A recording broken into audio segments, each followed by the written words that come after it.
Hey everyone, welcome to Type Talks. Today we have Ben Vaserlan and Jonathan, and they're going to talk about Enneagram, Keirsey, Socionics, and their own model. And so nice to have you. Thank you. You're going to be. I'm going to be debuting a lot of stuff on here. Well, three things. The idea of subfunctions, which is just my idea that it was a reaction to Victor Galenka, who's like a very big socionist. And he has the system of DCNH, a system of subtypes, where you've got a dominant subtype, a creative subtype, a normalizing subtype, and a harmonizing subtype. And for example, he thought that someone would be a creative subtype if they have extra SE or NE or FE. I mean, maybe because of like artistic expression. But I thought, hang on a minute, I think there's a creative version of every function. And I also thought, I think there's an assertive version of every function and a harmonizing version of every function. So that's how that started. But you want me to go? I know you want me to go back a minute. Like, how did all this start? Right. So in 2013, I was on a couple of other people's channels, and then sort of like doing it, sort of Google Hangouts behind the scenes.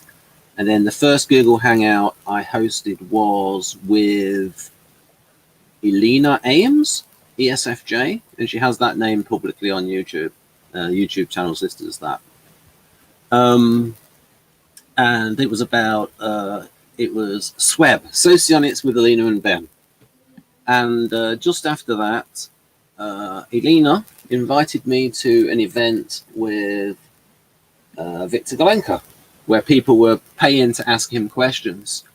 And afterwards, I had an any moment. I just thought I'd take a chance because I'd recently seen a Dario Nardi video, his Google Authors video from 2011, where he was talking about neuroscience of personality. And it was Jeff Miller, ESFP, that told me about that. And so I thought, I will send Victor the video of Dario talking. And he was very impressed. And because I knew Dario a little bit because of libertarian things, I was able to put a chat together with Elena, Victor, Dario, and myself. And then, like, Elena, right, Ben, we're going to do an event in your hosting. And that happened in January 2015. And then so we started to do the events between Victor Galenka and Dario Nardi. And it was around that time that I learned about Model G. And when I first saw it, Victor listed INTP, so that's LII, as LT, logic and time. And I thought, hang on a minute, where's my NE? I was a little bit put off by this. And so what I then ended up doing was I then came up with this system of I wanted to sit on the fence between MBTI Model A that would have, say, INTP as TINE, and Victor, who would have INTP as TINI. And so I came up with TINX. And now, 5 years later, in Dario's book, he writes, we should call the types SITX, for example. So 5 years later, Dario reaches the same point as me, but for different reasons. Congratulations. Thank you, Jonathan. Then, so I do these Model G things, and then eventually, at one point, this is where Jonathan comes in. Were you watching a video and then somebody mentioned Enneagram? I think, well, firstly, I was in I did video there with Michael Pierce with a few other people. Yep. And then, so I was just binge watching as many videos on type systems that I could. And I was watching yours talking about Socionics, and you were in with Wojtek. There's another guest who shows up in the channel. And you'd run out of things to talk about. Two INTPs with nothing to talk about is very strange. And then you mentioned, you asked him if he knew anything about Enneagram. He said no. And I wrote in the comment, I know about Enneagram. And he said, oh, that's interesting. They invited me on right there and then. and the rest is history. Another NE moment. And Yeah. then so that's 2 NE moments that have paid off. And then a third NE moment. I contacted Catherine Farver and I said, hey, here's Jonathan. Look, he knows a lot about Enneagram. Would you like to be interviewed by us? Boom, paid off. And then, so how did that go then, Jonathan? The events with Catherine and then... Well, they've went well enough that I'm in the middle of certification, and we've done quite a few videos with her. Catherine Farber is a very prominent Enneagram expert and teacher, decades of experience. So that's quite a thing. Yep.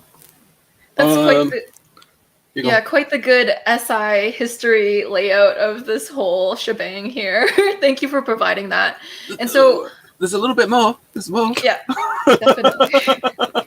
We did a few videos with Tom Condon, and I think your viewers will be very interested in that because I think quite a big proportion of your viewers would also be interested in NLP. Yeah, so he's another Enneagram teacher. He does NLP as well. Yeah, and he started in the NLP world. I think he doesn't know much about. He doesn't really know Jungian type at all, but I get the impression that he might be like ISFP or ISTP, given the way he talks about Enneagram, and he seems to have that like concrete preference. And I like his approach to Enneagram in that he's a little bit skeptical, and then he talks about Enneagram styles, and because he doesn't want people to sort of like over-identify with an Enneagram type. And sort of wear it as a sort of jail sentence, sort of type loosely, that sort of thing. And he's like really taking those, the NLP principles of the map is not the territory it represents, that kind of thing. Any other big guests? Oh yes, here's an important one, especially for your NFs that are viewing. Carol Linden, communication expert. We're doing about 20 to 40 videos with her. She runs the website effectivewithpeople.com. And so she's lots of good, and we've done some videos with her on the language of the functions. Just like what language to use with FJs, FPs, NJs, MPs, that sort of thing, TJs, TPs. I think that's them. Are there any other big guests, Jonathan, besides yourself? Well, I'm not a big guest. I'm only 5'6". There's so many guests on. It's hard to say. I'll probably think of more. We've had so many people on, so yeah. And we've had a few YouTubers that haven't made videos as much these days, I don't think. But yeah, we had Leon on, and I've seen you've interviewed Leon, Joyce. Yeah, Leon's and great. We did an interesting video on his channel where we Enneagram Jonathan Enneagram typed him, and it was a mind opener for me because he came out as an Enneagram 9. And me being somewhat prejudiced about Enneagram, when I sort of read about the 9, I thought it was impossible for an INFP to be a 9 based on the definition of FI. But he opened my mind, Leon, as to how that operates for him. And so if people want to see how that works, if they see that video, it's fascinating. Well, it's probably private now, but... No, I've seen it. I've seen it. No, because it's on his channel, Jonathan. Okay. Yeah. Cool. Right. Yeah. And you're free to also invite me on if you'd like as well. I'd be. Oh yeah. I was having that plan already. I'd be super happy to have you on, Joyce, especially to talk about some NLP things, because I think it's important how we talk about NLP to sort of like get around the fact to avoid its bad reputation. Definitely. Anything else to get the SI history completely there? Okay, it's a little bit more. Yeah. I've had because I've come into contact with some other people that have been I can name their names. Mitchell, that's Vaserlan. He has a blog. He's the blog Vaserlan, the blogger, and Andrei, and they are studying Victor's socionic system very closely. So Mitchell is literally a member of the Eureka Club. So just like Jonathan is a paying member to be taught by Catherine, Mitchell is a paying member to be taught by Victor. And so some theoretical differences have come up around Model G, around the ignoring function. And because of that, I now present Model G as Model G star, because it's my own particular interpretation. Because the big difference is that I've learned from Mitchell and Andrei that in the proper Model G, the weakest function, for example, in INFJ is NE. I do not agree with that. And I don't agree that TE is my weakest function. So that sort of like was one of the things going along the lines of development towards Model V. Another thing was I looked at Shalina, kept on telling me, she kept on mentioning Marie-Louise Van Franz and Vanderhoop, and then I looked at Vanderhoop, and then I looked at Vanderhoop's model, and then You should probably explain who Vanderhoop is. okay, I will yeah, because this is like the story of how I got to model. I'm just gonna put his what's weird is there's a book out there. Joyce, have you read the book Gifts Differing by Isabel Myers? Yeah, I have. Now, in that book, conscious orientation is mentioned 10 times. But you're probably still one of those people who never went to look at conscious orientation, even though it's been mentioned in that book. And loads of people have read it, but they've not looked at conscious orientation. And maybe it was maybe it's a bad title. And maybe that's what sort of put you off. It didn't grab you as this is a typology book. So Jonathan, can you fill for a little bit whilst I get the graphic ready? Yeah, so Vanderhoop, by the way, was a student of Jung who did a lot of his own work. So that's a lot of his own work on typology. So that's where all that comes from. So my own story, just to fill the time, is that I've been aware of Myers-Briggs for years because I came across the internet, and I kind of had a love-hate relationship with it for a while because, like a lot of people, I did the online tests, got results, seemed interesting at first, then I looked more into it, and it seemed to be not much to it. One day, I did it again for some reason. I got very angry. I don't know why, and I was really determined to find out if this was true or not, and that's why I went out to cognitive functions, and I started looking at forums and stuff and learned about Enneagram and Socionics, and I just started binging all these different videos and buying books and reading up on all this stuff, and that's how I came on to Ben's channel. And then I'm now in the process of certification, like I said, with the Enneagram. And yeah, just lots and lots and lots of reading and doing interviews with people and learning and so on. And yeah. So I am ready to share the screen. So if Joyce will do click. Thank you.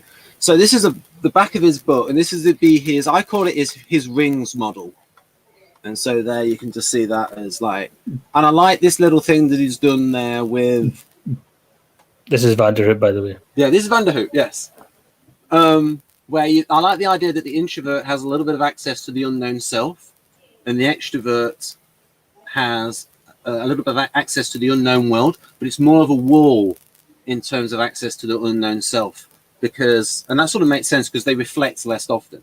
They're in a state of reflection less often, and so that's towards the end of his book, and then when he gets to here now. Unfortunate word choice, impulse, but he actually means impulse to habit. And he's got whole chapters on the functions.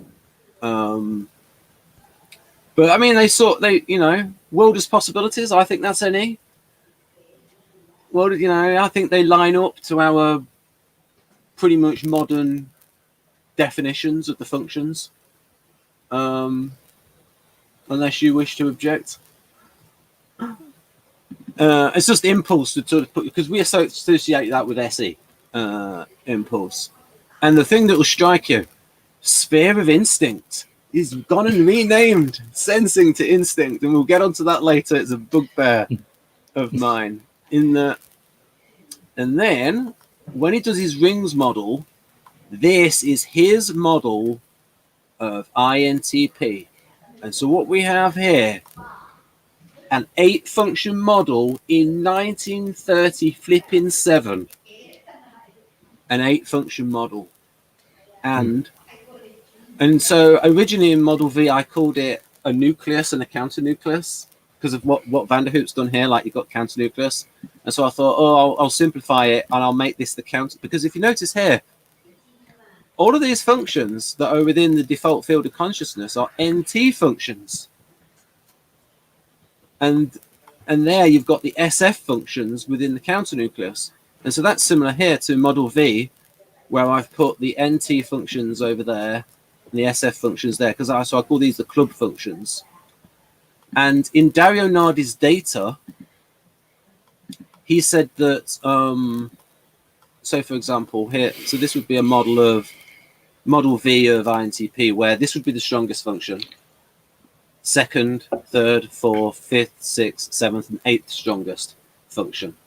So it's simple in that point of view, in that you can see the progression from strongest to weakest. And Dario said that because he did, have you done the keys to cognition test, Joyce? Yes. Right, so that's keystoCognition.com, folks. And so he's got a fancy name for that test. He calls it the CPA, the Cognitive Processes Assessment. And in the back of the Magic Diamond, have you got the Magic Diamond, Joyce? Yeah, I do. Right, excellent. At the back of that, in Appendix D, he talks about Mina or minor Baromets analysis of. Now I probably like you. Have you taken the Keys to Cognition test more than once? No. Okay, you got discipline, because I know some people have taken it more than once, and so that's why I say that 130,000 times the test has been taken rather than 130,000 people who have taken it. Anyhow, so in his results, he said that the clubs are very important. Like, and he gave the example of ENFJ, where he said ENFJ are type with strong extroverted feeling and intuition second, and the weakest functions are going to be sensing and thinking. And so basically this model is consistent with Vanderhoop. It's consistent with Dario's results. And it's consistent with Model A in a certain respect, where the NT functions are at the top and the bottom. It's just got a weird ordering, Model A, where it goes strong, weak, weak, strong. And then the top 2 rows are conscious, and then the bottom 2 rows are unconscious. And then when you ask the Socionics people about that, it goes, yeah, not really. Why call it that then? It's like, and so they've got names that don't really work very well. Like, and it's sort of metaphorical, where they've got ego, super id. But then when you ask them, so are the id functions unconscious? No. So like I said, it doesn't make sense. So that their names don't really work. Whereas with this, we can look at that like default field of operation, situational field of operation. So at the moment, all 3 of us are situationally extroverting, but our default state is that of introverting. So Vanderhoop. Why did I mention Vanderhoop, Jonathan? Oh. Anyway, this is just to show anyway his rings model. So so he came up with the importance of that. So for instance, just in terms of the area on the on the graph. Oh yeah, he calls it polarity, not to be confused with the polar function. So he thought you could have INTPs that didn't have very conscious sensing and feeling, and it's just sort of like lived in like NT clubland. And so he then described what could happen, and if they develop this, they say they become a polarized type when they develop the SF functions. And so I'll mention that bit here. So Carl Jung wrote about only in neurosis does the inferior function become semi-unconscious. But this is an example where, and this matches our modern appreciation, where we think we can develop these lower functions and integrate them and become a more rounded individual. And so he gives the example here of, say, feeling being integrated into INTP. But where there is greater freedom in thought, we get a morality founded on principles and reason, capable of giving rise to fresh insight into the life of feeling. The ordinary orientation of the introverted thinking type may, as a consequence of this kind of complication, undergo considerable alteration. And if the INTP in question is also a 6, that might also complicate things with a 6, 4, and a 1 in there, because you were interested in that, like what my experience was like as an INTP with such an odd Enneagram type. Like any INTP that's not a 5, it's like, what are you? Sort of thing. Right. I'll just show you what it's like for ENFP. That would be an example of the rings model for ENFP. And you can see that the FE is quite large. And if you're probably thinking, okay, how does ENFP use FE? Well, pretty much in the same way that Keirsey sees them. So Keirsey has ENFP as, like here, predisposed to the role of mediator advocator, social causes. And I've just got bits in here that I think sound like ENFP using FE.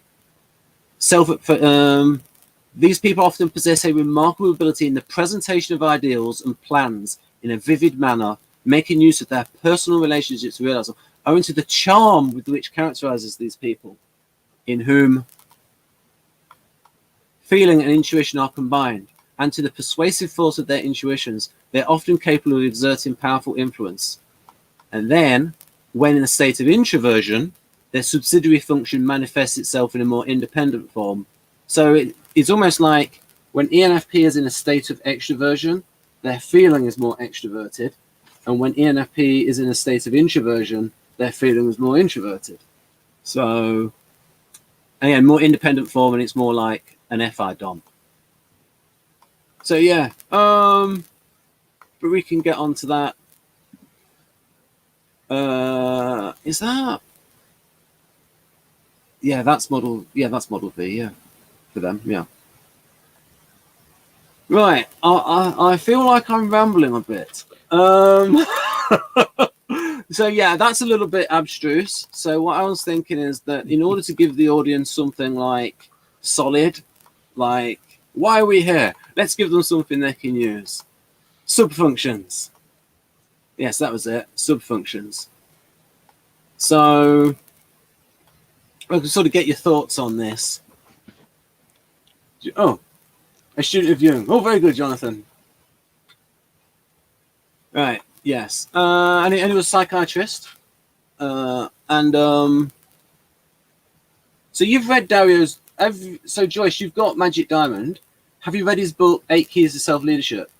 Yeah, I have.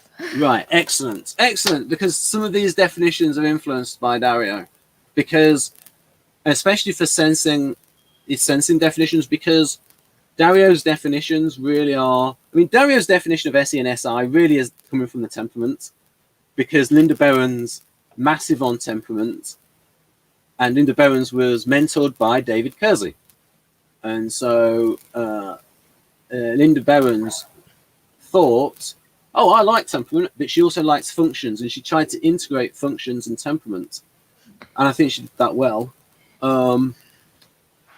Right, you were amused there by something off camera, Joyce.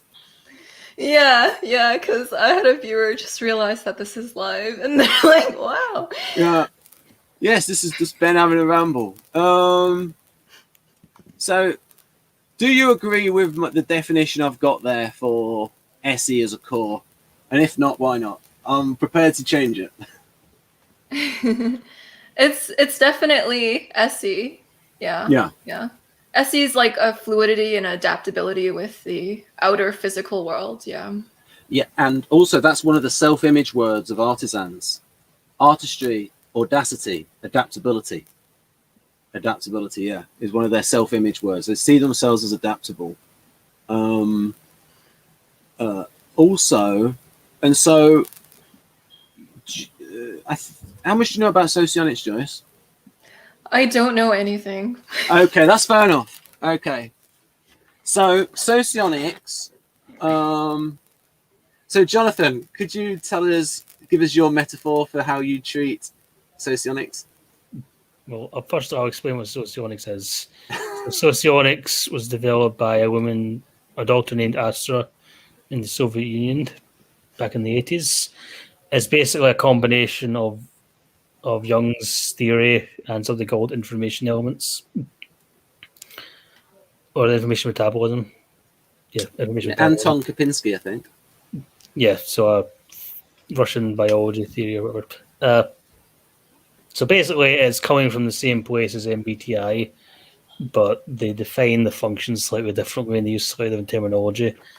And as the name Socionic suggests, there's a stronger emphasis on society and how the types live in society and how they relate to each other. So there's, for example, a long list of categories like two INFJs would be identical, whereas an INFJ and an INTJ would be called kindred. An INFJ and an ISTP would be activity relations, and then there's supervisor and conflictor and all these different things. So you can get into the nitty-gritty with that, and you can also get into the names of where the functions are. For example, for an INFJ, extraverted thinking is called your point of least resistance function or polar function, also called your vulnerable function. So the idea is that extroverted thinking is the worst function for an INFJ. It's the one that they have the hardest time dealing with. For an INTP, it is extroverted sensing. For an INTJ, it's extroverted feeling, and so on. So that's all the... Yeah. And I'll just say, though, and that's one of the best things. If you're trying to market Socionics to an MBTI person, it's like to say, polar function, and just talk about the polar function. And he said, yeah, you're right, INTJs aren't very expressive, they do have reduced affect display and look like they've just been revivified. Well, some do, others learn to smile, but it's a bit or it lasts like a split second and it's gone. Like you get that with Haley. But I just want to say, when we talk about, but Jonathan, do you want to do your metaphor about the utility of Socionics and how you treat it? Okay, I made this joke once and Ben keeps making me say it because he thinks it's amusing. I think that's NE with SI paired. Maybe. Yeah. So my metaphor was, I see Socionics as something I'm going to hunt down and kill and just take the bits and pieces that are useful and discard the rest. Because there's a lot of arguments and there's a lot of debate and conflict over how compatible Socionics is with Myers-Briggs, because they're coming from the same place, but they're defining functions in kind of different ways. For example, extraverted sensing in Socionics, there's a more emphasis on it being about power and power sensing and how assertive you are and things like that. Whereas in Myers-Briggs, there's a bit of that there, but it's more about being in the moment and being in the zone and so on. So, yeah, there's the difference between... The question is basically, are they describing different things or are they describing the same thing in different ways? And because Socionics is coming from Jung, but combining it with something else, you can make the case either way. Yeah, and I would just say that if you're comparing the abstract types in Keirsey and the abstract types and the intuitive types in Socionics, I 100% believe that they are describing the same types. I do, because it's just like the Keirsey predisposed roles, they line up with the function pair. So for example, NTJs with the intuition of time, like coordinating resources to sort of like enact long-term projects. You can go, okay, that matches NI with TE, or when Keirsey talks about constructing for NTPs, like configurations and structures and stuff, okay, that matches NE and TI. And so for the abstract types, I believe they are describing the same types. The slight differences with the sensory extroverts, the ES types, but I still think they're describing the same types. The problem is the IS types. So, and usually in Socionics, you can do a thing called the JP switch, where, so for example, Jonathan in Socionics would be listed as, and I insist that the Socionics people, if you're a Socionics person and you're doing this, I insist you do it lowercase so that we know it's a Socionic. So in Socionics, they would list him as INF little p, and then the little p referring to the rationality, irrationality of the leading function, because INFJ leads with NI. So, but usually the Socionics people know not to list it like that if they're English language, because they don't want to cause confusion with the MBTI 4-letter code. And so if you see that, you can do the JP switch. The problem, so here's an example of some of the profiles I looked at. And this is Victor Galenka's book. It's on, you've got 64 subtypes in this. And so, and here's one of the problems you can get with the sensory introverts. And so he has a subtype called the normalizing subtype. But for me, that's guardians. All guardians are like normalizing. So it's a way to see guardians. So for example, there's this type called SEI.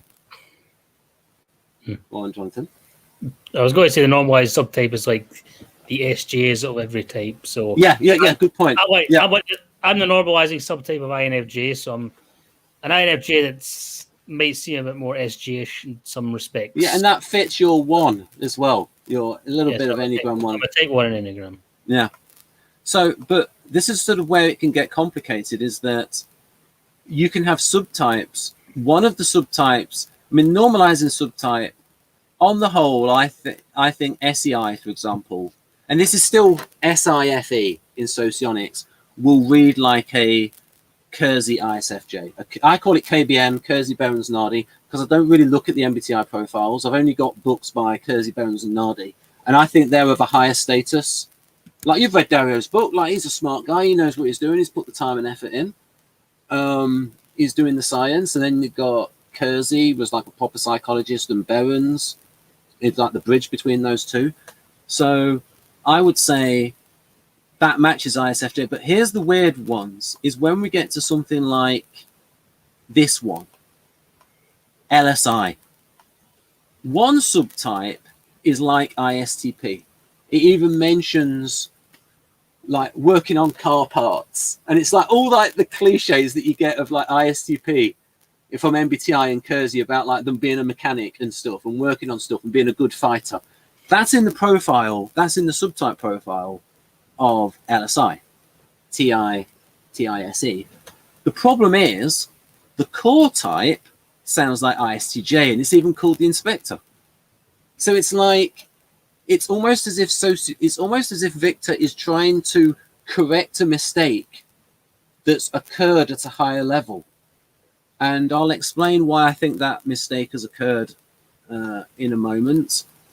So, yeah, what was I going to show before this? Oh, yeah, so the reason why they've made this mistake is that the Socionics people have looked at the behavior of, say, an ISTJ, and they see that the behavior is very structured.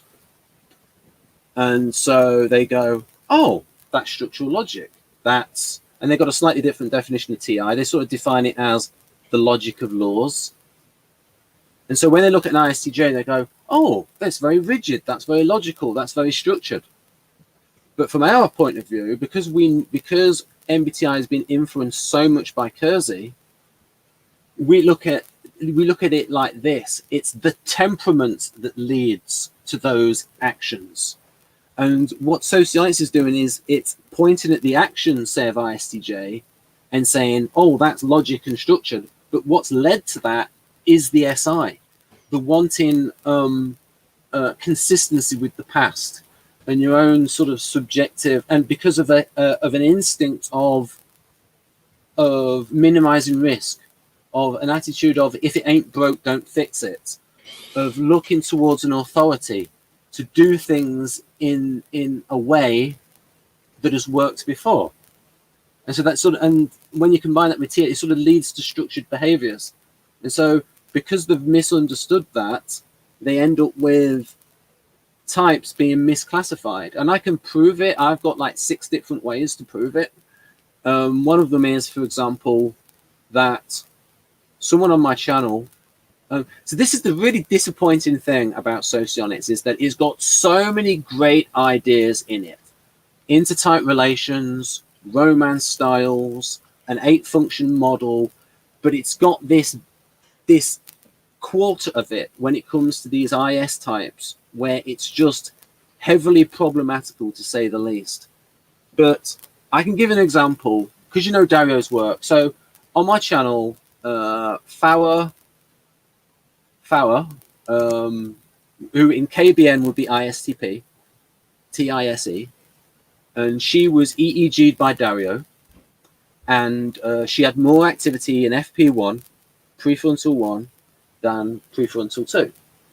And that is a sort of a brain activity correlate that for all of the types, all the people that Dario has typed, all the people that resemble a type with, say, a lead judging function, they all have more activity here, if they're right-handed. And those that resemble a type with a lead perceiving function, they have more activity here. So she is I typed her as ISTP. So she resembles a type that leads with a judging function. And the EEG results show that she has more activity in FP1, so that matches. But Socionic, Victor Galenka then typed Fowler, and it was like based on an extensive interview and body language and that lot. And he typed her as SLI, which in terms of functions would be SITE. But then that contradicts the brain activity. Also, I think also if you've got, say, an MBTI, so say you've got an MBTI ISTJ. Do you remember I showed you that clip of that guy, Joyce? You know, Mr. Clean, right? I would say that Mr. Clean is not aggressive. He doesn't have an aggressive romance style. He's like a caregiver. He'd do all your housework for you, Mr. Clean. But because Socionics would classify him as LSI, it would say that he has got an aggressive romance style. That doesn't make sense. ISTJs don't have an aggressive romance style. They're more caregiver. So again, that doesn't fit. And then there's things in intertype relations that don't fit. So it's a very involved argument, and I'll have to do it in future. But it's like, it's just an issue. Basically, if you're interested in looking, I think my personal opinion is that if you want to know about sensing types, read Keirsey. Read the differences on artisans and guardians, and just to see how they're motivated very differently. Do that first, and then you can get some extra little things on sensing types in terms of polar functions. So, for example, with ESTP, with FI polar, and sort of like their inability to read the fine inner intentions of somebody, but they can read someone's body language very well. And these sort of finer points of FI, ENTP and ESTP are not very good at. But I would say for intuitive types, Socionics is very good, especially for telling the difference between quasi-identicals. For example, telling the difference between INFPs and INFJs.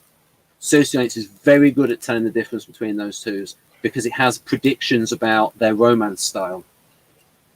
So, for example, that's an INFJ female is more likely to like a manly man, and an INFP female is more likely. Oh, he's smiling. I don't know if you're revealing the preference with that smile. And the INFPs are more likely to be turned off by that. And the predictions that Socionics makes about intertype relations, it plays out pretty well, doesn't it, Jonathan? What do you think? Yes. So, by the way, I was giving a Socionics lecture in the comments if anyone's or the chat if anyone's paying attention. So yeah, so like good. So it's like NLP. I suppose it's like NLP, Joyce, where it's like it depends how you sell it and how you talk about it. And there's certain things in NLP that work better than other things. Yeah, so you just remember. So basically, if you're looking at all the intuitive types, you're going to get good stuff in Socionics. And but again, it's the sensory introverts. You've got to be careful because they don't correspond. They don't go over. But yeah, but getting back to something useful, the subfunctions. So yeah, the reason I digressed onto this was like, so as Jonathan said, MBTI Socionics concentrates on the thorsensorics part of extroverted. It's the tough part of extroverted sensing, like what we've got here, like combat sports, just like all this kind of stuff. That's if you read. I know you like Keirsey. Have you read Please Understand Me Too, Joyce? Yeah, I have. Right. So you know he sort of wrote about those like being good in the military, good as warriors, good under pressure, that sort of thing. For and then in Keirsey's ESTP profile, he writes about as parents they tell their children no nice guys lose, and like they want to toughen up their children. So you can see this tough aspect of extroverted sensing is sort of in the Keirsey Artisan profiles, especially the STPs. So that's in there. But I think it's almost offensive to say that it's just that. It's almost like SE types are just thugs who are just using. It's like there's more to it than that. There's creativity, there's adaptability in there. And so, like I said, so that's why I put the creative in there. Because like, do you think it's true, Joyce, that most actors and actresses are, say, ESFPs? I would say maybe some of them have FI, because I notice a lot of FI users, what they tell me is that they're able to, at a snap of a finger, sometimes like change their emotional state to what they need in the role. So, but I would say maybe a lot of any type could be an actor. My FE doesn't want to offend anyone, so like, yeah. Well, okay. If you look at the behavior of people in Hollywood, there's a lot of artisan behavior from the celebrities. Yeah. Yeah. Yeah. Yeah. Artisan type of culture there, definitely in Hollywood. Yeah. And so I just wanted to comment on how this whole thing is very NT, like this. Yeah. How you devise this whole theory, how you're explaining it. I think it gives like NT vibes for anyone who wants to know what an MT vibe is. Yeah, so like me just like being in that like club of oh, my head's getting hot. I'm gonna release my bald head and get it to cool down a little bit. There we go. Right. Yeah, so I mean, do you agree that I'm sort of not just putting this out of like we actually see this with artisans, like adapting to circumstances. There's a creative part there, and there is that assertive part there. There's more to it than just blood and guts for extroverted sensing. Yeah, definitely. There's way more to artisans than the two-dimensional way that they're portrayed in normal descriptions. Yeah. Yeah. They have a big NI, introverted intuition side of them too. Some of them can be deeply intellectual, like flow state, Taylor. Yeah. If you know him. Yeah, to a certain extent. But you see, the thing is though, Joyce, ESTP from a Socionics point of view is your jewel. And so it's like you're looking at ESTP through beer goggles in the ESTP. Heart eyes when you think about ESTP. And Socionics would predict that you are hot for ESTP. Yeah, I have to put up with them saying that I'm hot for ESTP as well. There you go. We saw her reaction. There we go. So that again, that's the good part of Socionics. All right. And then SI. I actually had this problem defining SI for a long time because I was trying to reconcile the different definitions from Socionics and from Dario. And I did 3 events. 3 of them were with Victor, and 2 of them were with Dario, and 2 of them were with... Oh, it's hard to say. I did 3 events with Victor and Dario on SI, but Victor and Dario were only together in the first and the third ones. And so in the first one, we had Dario going through his EEG data to actually show what is SI from his point of view. And like there was a lot of... So Joyce, have you got his book, Neuroscience of Personality, Dario's book? Yeah. Right, Yeah. okay, so you know what I'm talking... So it's like, you might have talked about this in other videos, like there's certain things where Guardians become very specialist in the way their activity, like their job sort of like leaves its mark on the brain because they get very good at doing like one particular thing.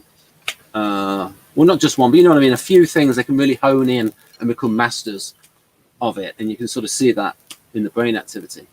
So we did that. The second one that we did with Victor without Dario is Victor was giving the Socionics definition of SI, which is all about internal bodily harmony and comfort sensor. And I'm like, that's true. There is that to SI. So for instance, because we know Guardians are very much interested in their health.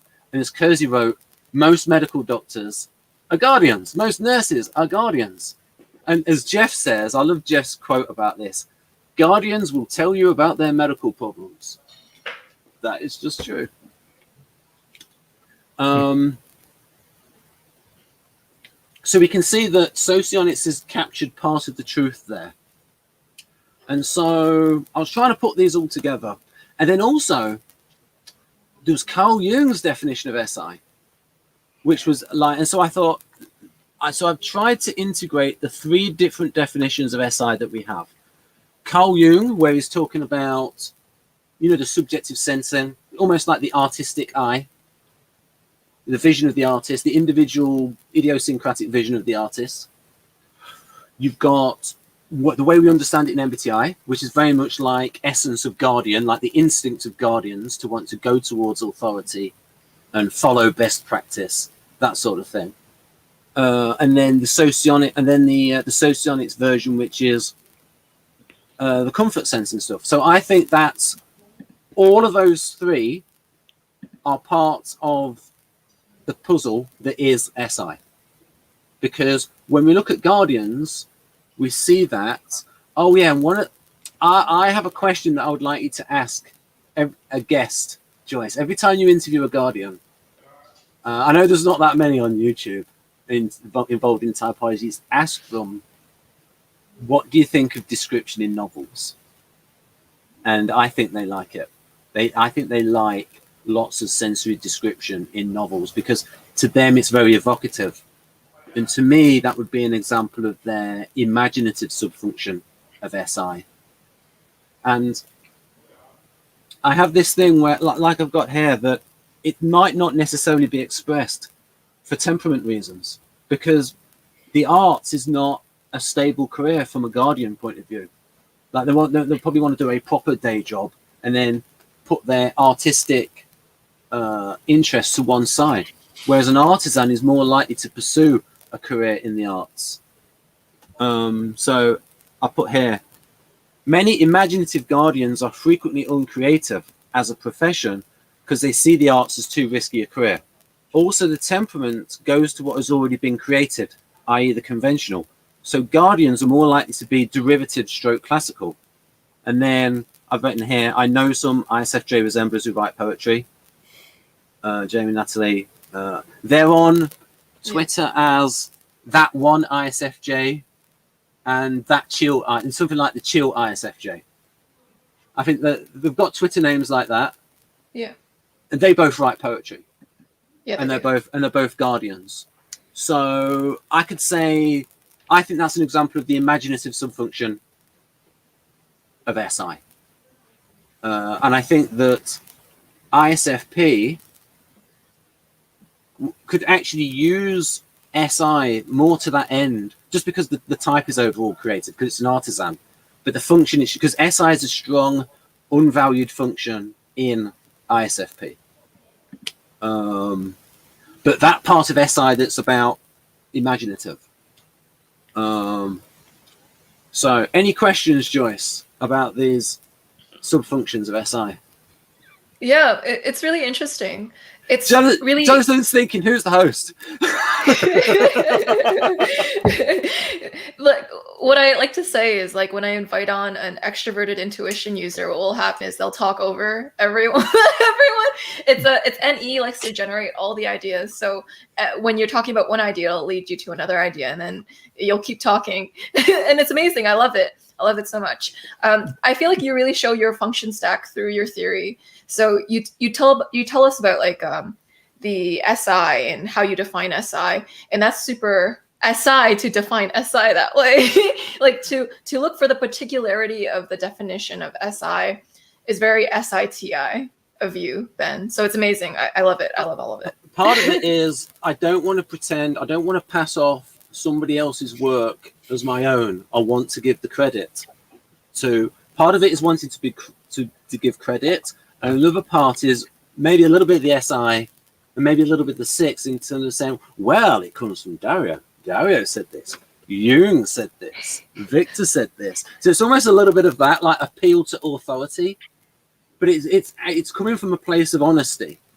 Yeah. In the way because I'm trying to be, like, scientific in the way I'm defining the functions. I try to do it, like, empirically rather than doing it in a metaphysical way, which is what Socionics does. Yeah, this is all fascinating. It's great how your extroverted intuition, your NE, is able to take ideas, like, from different disciplines, like, so from Socionics and Enneagram and Keirsey and Daryanardi, you're able to put them into, like, one theory in your TI framework. This is, like, fascinating. Jonathan does that as well. I mean, he's got Dario's books. He knows about Keirsey temperaments, and he's steeped in Enneagram by now. He might finally let me call him an expert in about 6 months.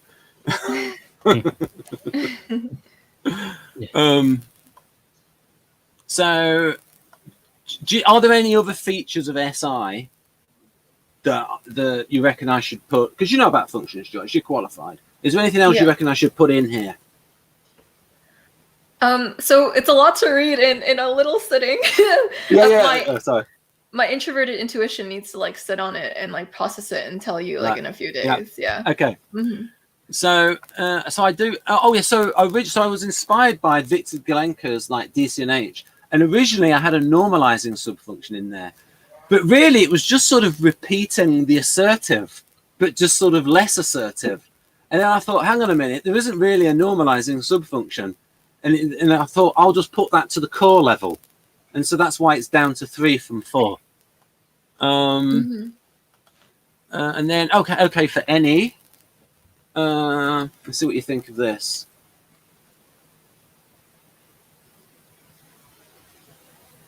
It's a bit small. Oh, we'll zoom in.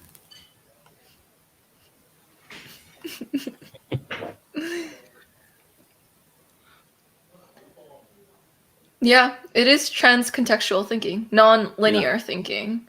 Yeah.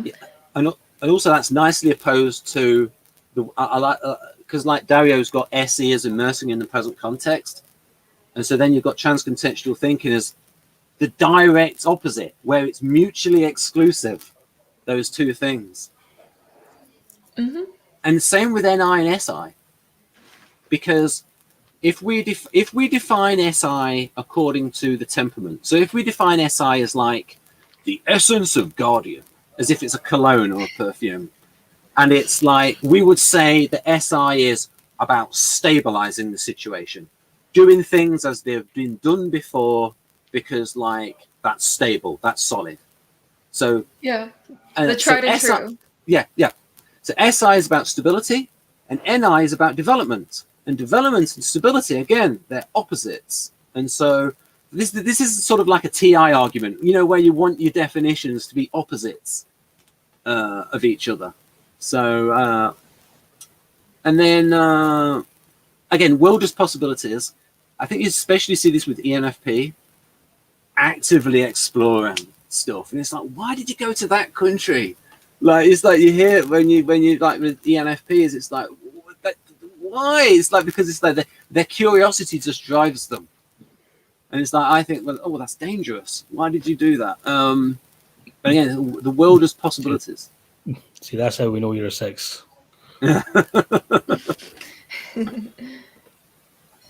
That's fascinating. Yeah, it's like when you get like, yeah, I mean, when you get like female ENFPs, it's like, why are you going to that country? That is a dangerous country for a woman to visit. And it's like, yeah, let's move on. Yeah, but I'm not going to go into any detail. I've been good, Jonathan. I've not given details. Here we go. Anyway. Again, world has possibilities to explore. So we've done that. So assertive, and again, it's actively taking those opportunities. Oh, I did it. Oh, possibilities. So I made a distinction between. I had a discussion about this with Shalina once about the difference between NE and SE when it comes to opportunities, and it's how far away it is. So, for example, an opportunity for SE is, oh, someone's left their wallet. I'll take that. That's that's an opportunity for extroverted sensing, especially ESTP. My own father will take glasses if somebody leaves glasses. Spectacle. Oh, I'll have them. Very good. Right. Whereas opportunities for NE, it's like something that's not yet concrete. It's something that could be, but not as far away as, say, NI, which is more longer-term planning. Yes, also, I also talk about function pairs because they correlate to the Keirsey things. So, for example, NI with TE is very different from NI with FE. Because NI with TE is about objects and plans and projects, whereas NI with FE is about relates to the diplomatic intellect of mentoring people. It's just about psychological development. And so I suppose, so from a Keirsey point of view, you would be predisposed to helping people psychologically, to mentoring them. Yeah. One of my favorite things to do. Yeah. And so this is wonderful. Another trait of NE is also like because they generate so many possibilities, sometimes they have a hard time picking one. So it's almost like they're all at equal weight and it's hard to choose. Yeah. That also, there's a correlation there with interaction style. There's certain paths.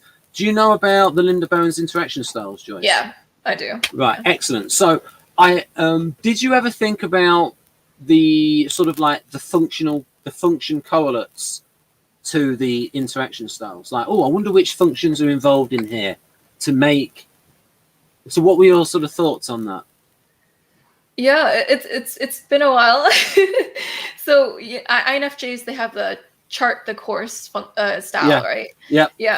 I would reckon that to NI sometimes. It's just, it has a certain sense of knowing, and it kind of can know how like future things will like play out. Yeah. So there are some patterns, like the only directive feeling types are NFJs. And I think that's because of the NI, and it's like they're directed for the other person's good because it's like, you know how to mentor them. So there's a context to their directiveness. And the only informing thinkers are NTPs. And so we then think, okay, what's the functional reason for why NTPs are informing? Well, maybe it's because they don't know what the answer is. They don't know what direction to go in. So they're not going to force anyone to go down A when it's like, you've really got to go down path A, when it's like, well, you could do A, you could do B, you could do C, you could do D, or you could change the subject to something else. I would say this video is a perfect example of an INTP doing a lot of informing. Yeah, that is true. Right. So interesting patterns that they notice. So All of the NJs and STs are directive, and the NPs and SFs are informant. And so when you overlay that pattern with SJ, SP, NF, and NT, you then get to the same 16 types that Jung was describing. It's just that the split is different. So, for example, with NT and NF, the split is between NJ and NP. But with SP and SJ, the split is between ST and SF.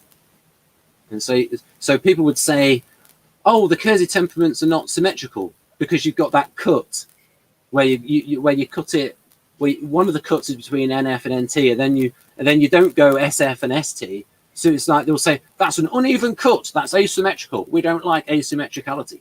But the interaction styles are also asymmetrical. But when you put those together, the asymmetricalities cancel out, and you get to the same 16 types. Right. I think that looking at things from different points of view, I think that would be. I would say that's harmonizing. Anything. Here we go. Let me know, because you both know NI much better than I do, because I don't really know what it is. No, do we? Oh, I should have mentioned the unconscious. Darn it. Oh yes, Joyce, because you know about NLP. I think NI is massively involved in hypnosis. What do you think? I think NI is massively involved in NLP. Oh yes, and you can see it with Grinder. And what I noticed is, okay, right, this is how an ISTP thinks. This is how a really smart ISTP thinks. And do you know about the meta model as well? Can you refresh me? You know, the meta model, those things about communication where, like, yes. Yeah. So the kinds of things that the meta model doesn't like, it sounds like the kind of things that an ISTP doesn't like about an ENFP and the way they talk, where it's like, NLP does not like complex equivalence. And where it's so ENFP is going, oh, that's just like this. No, it's not. They're completely different. And then the ISTPs get angry at the ENFPs for making the comparison. And that sort of fits any polar, where the ISTP does not like. So, like I said, so would you say that one of the tenets of the meta model is they want to keep things separate. They don't want to make odious comparisons. Each context should be separate because it's all got its specifics. And if you just look at commonalities, you lose the specifics of the context.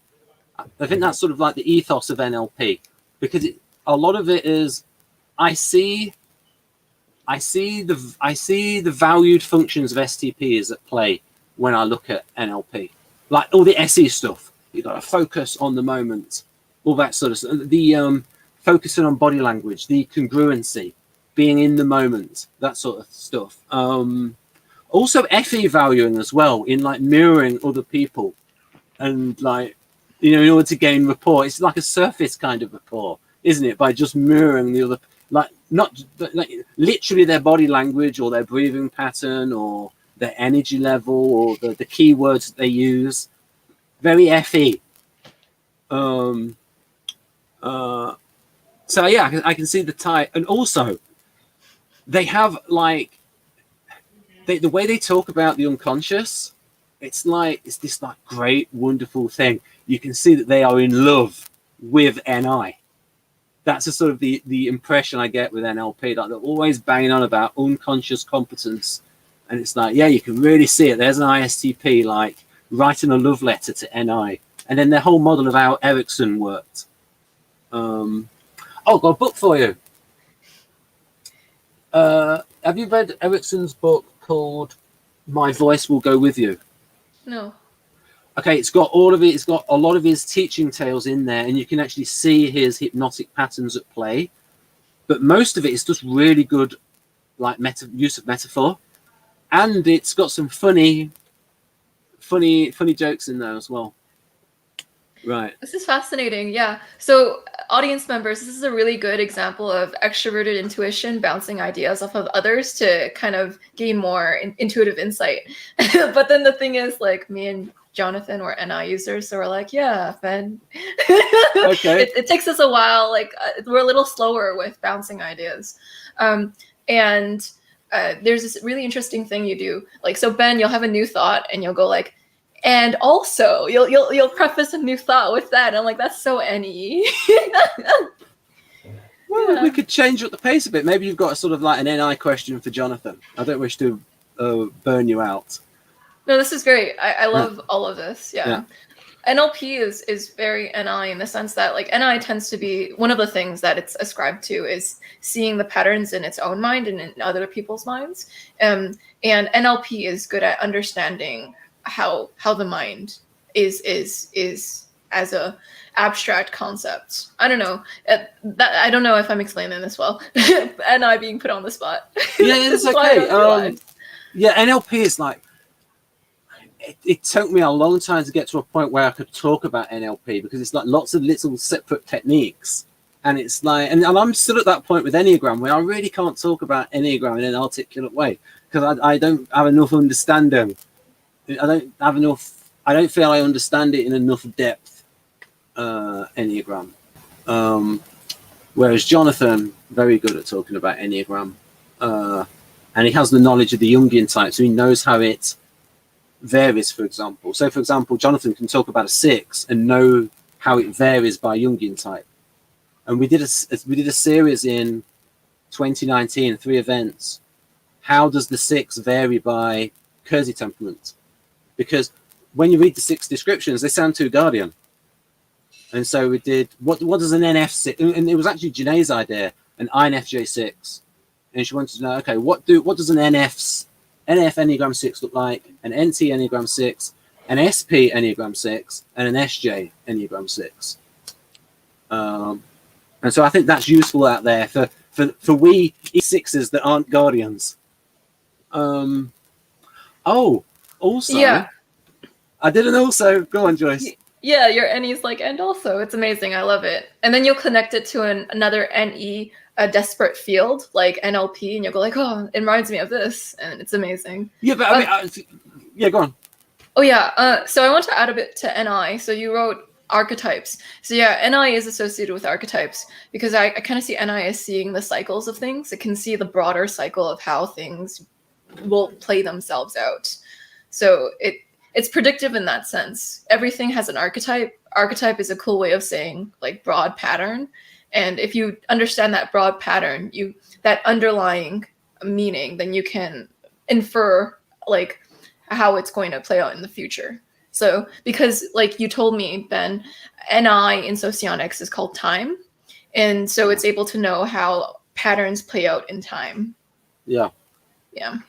Yeah, and I initially changed that to, I was going to call it intuition of change. But then I realized Victor misunderstood me, but it was in a way that was legitimate because change could also mean like, A to B, like sudden changes, but it actually meant development, like gradual changes over time. So that's why I personally call it, as a shorthand, intuition of development. And one of the ways, like I said, if you see, because usually NI is paired with another function, and then you can sort of see it like I said, when you've got NI with FE, and probably a bit of FI in there as well, but basically NI in the context of NF, the way NFs use NI, guiding people, seeing how things. So maybe you could talk. How do you use NI, Joyce? This is a very on the spot, not my natural element. Yeah, but this is even. I will try. I thought you'd be talking about this all the while. Definitely. Yeah. And so you mentioned developing as NI, and I do see that to be the case. Let's go back to NLP and about how, NI is good at knowing how your mind's wired and basically understanding the development of the patterns in your mind. It's basically, NI has an innate understanding of development of patterns, no matter where they are. So it's understanding how things lead up to certain things. So it's almost like it's able to know the ripple effect that leads to things. So it's a acutely aware, like it does a lot of background processing, but it's able to figure out the ripple effects that lead to eventualities. So it's understanding that everything you see is a symptom of something that has been developing all along. So it's kind of like figuring out what was there all along, if that makes sense. Yeah, and you can see that with the NTJs. So Keirsey would say that INTJ, I call it NITX, is predisposed to the arranger role. And the arranger role is the idea of somebody who's looking at a plan and thinking about how it can go wrong, and like the contingency plans, where it's like, well, if A happens, then we've got to do B. And then if C happens, then we've got to do D. And it's like thinking ahead. And it's almost like more negativist, kind of like just thinking about what can go wrong and a range of contingencies. And that fits the type, which tends to be a bit critical. INTJ tends to be a bit critical. Find the holes in things. And they can also have very strong, and the way they use TI tends to be negative in that they're very good at finding the holes in arguments, INTJs. Yeah. Interesting, fascinating. And so, Jonathan, do you have anything to add to the NI section?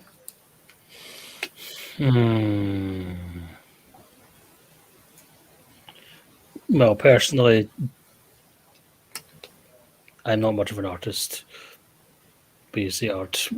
Yeah, well, I mean, you have writing potential, though, Jonathan? Oh, yes, I'm an excellent writer, but I'm still not much of an artist. And relates to submissive aspect of NI and romance tells. I take personal offense to that, but yeah. It's all right. It could use work. Okay. Well, I'm happy to develop it. The main thing is to get input from people who use the function.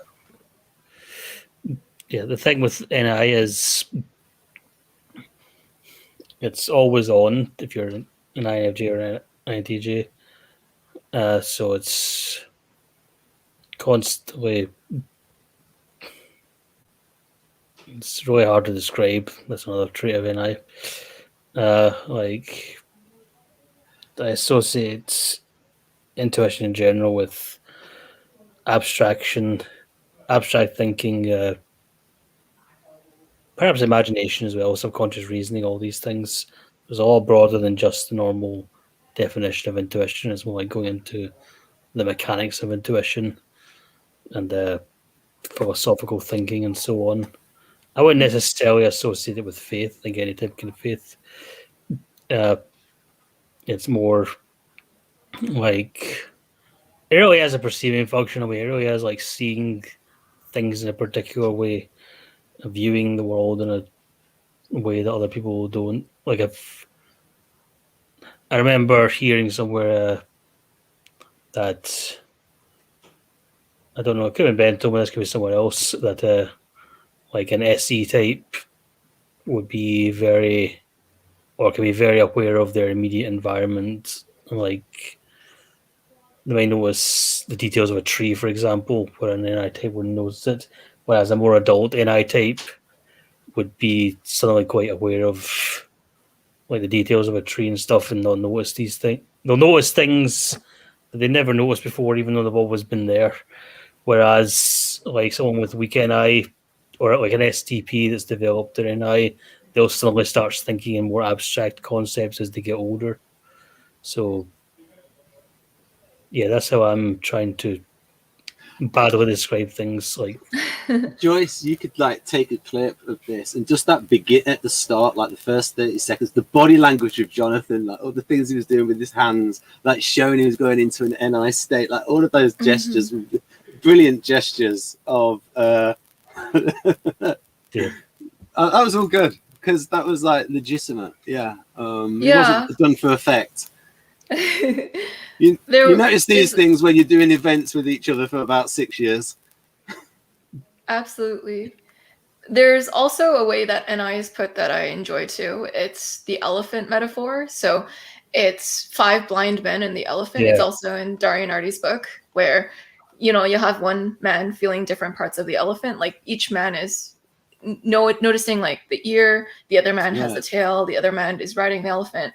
And so you all have a feel of the concept. And the more feelers you get on that concept, the more like almost whole it becomes, but slowly. Like it's kind of like that. Yeah. I think that might be intuition in general. Yeah, it is. I agree. Yeah. Because something that Vanderhoop wrote about, you can have an insight into relation of thing. There's a slight, I do notice there's a slight bias in Vanderhoop. It's like he's INTP. Like, he described himself as an introverted thinking type with auxiliary intuition. So sometimes I can see maybe a bias towards NE in him. But what about these ones? Okay, go on. Sorry. Oh yeah, it's also in Dario Nardi's book, The Elephant. There are other ways that NI is put too. It's kind of like a glass, and then it's defrosting. So the glass is defrosting, and when it defrosts, you see the image clearly through it. So that's how it kind of feels like too. Yeah. And there's also it's been put like it's a pond, and basically you're waiting for the ripples to calm down, so the water is completely clear, and you can see through it, and you can kind of tell.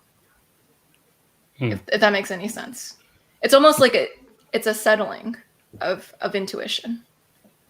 Kind of. That doesn't do much for me. It was a nice image, but like the pond, like AI is really hard for me to do, because it's like I describe it as the fish that doesn't know it's wet function. Like I swim in it, but I don't even know I'm wet with NI.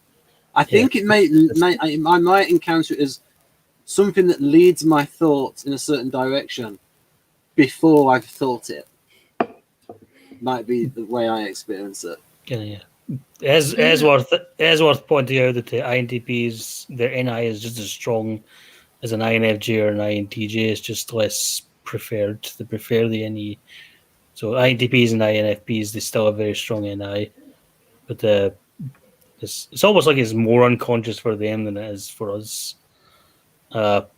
Even though we can barely describe it ourselves. Yeah, that's why I call it the fish's water. Like the fish doesn't know it's wet. The INTP fish doesn't. The INTP and INFP fishes don't know they're wet with NI. And it's like, for example, the equivalent would be INFJs don't know they're wet with FI. Yeah, that's cool. So, is it naughty of me to show you TE because, like, you probably both don't like TE? So, go ahead. Are these all the things that you don't like about TE?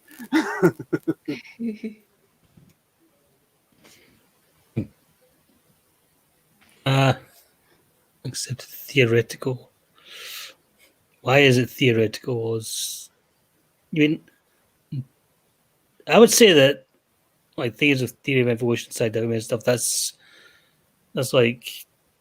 starts off as introverted thinking and usually with intuition, and then TI comes along and sees it and just uses it. The thing is, though, the theory of evolution, though, it's like the way Darwin approached it. Like, you could argue that there's a lot of empirical stuff that's coming from the theory of evolution. Like, there's a huge evidence base for it, and I think in science, where your initial hypothesis, you probably got some subjective factor going on in there, but like science really tries to be objective with like, and even like with double-blind trials and stuff, like they're really trying to eliminate the subjective factor.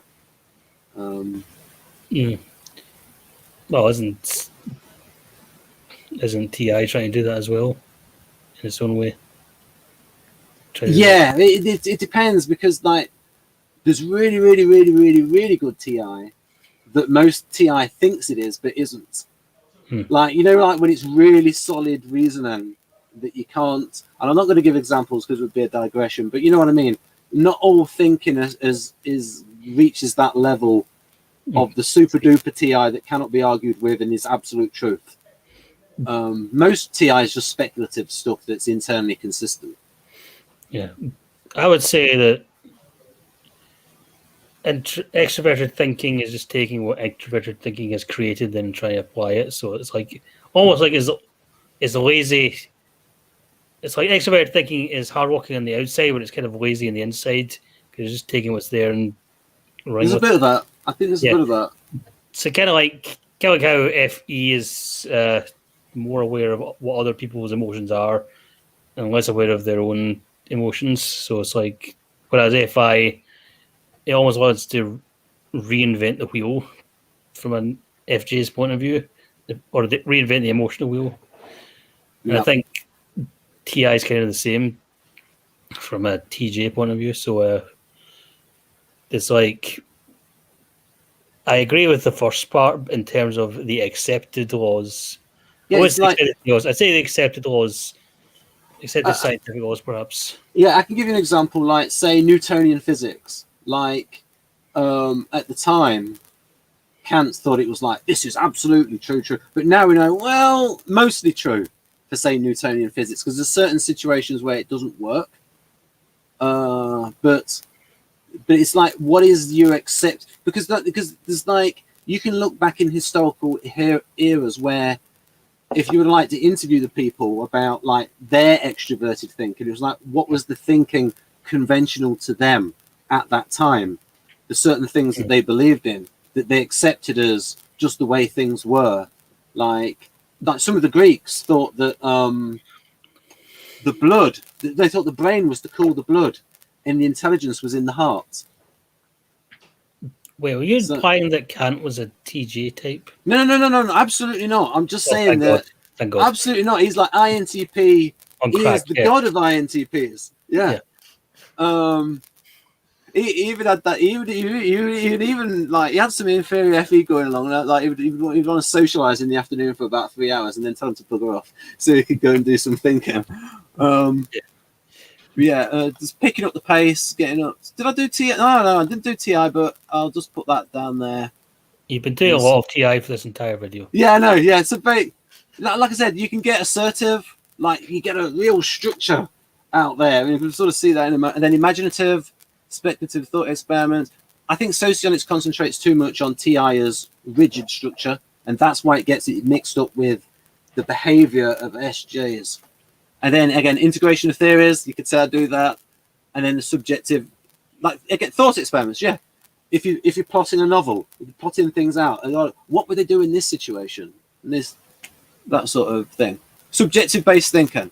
And I have all my introverted definitions as subjective and all my extroverted definitions as empirical, and that matches Jung.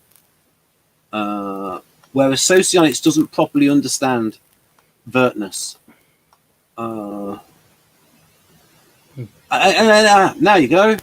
2 functions you know more about than I do. What about this? Where am I going wrong? I would say that FE is more like awareness of group morality and group feeling rather than being it. Like, I think. Right. Okay. If I'm going I'll write that down. It's almost like taking notes. It's like the phrase "when in Rome, do as the Romans do." It's like right. You're going in there and you're sort of aware of it, but you're not necessarily. I think there's a stereotype of FE being very conformist. Yeah. And I actually think that all the types can be conformist if they like find their people.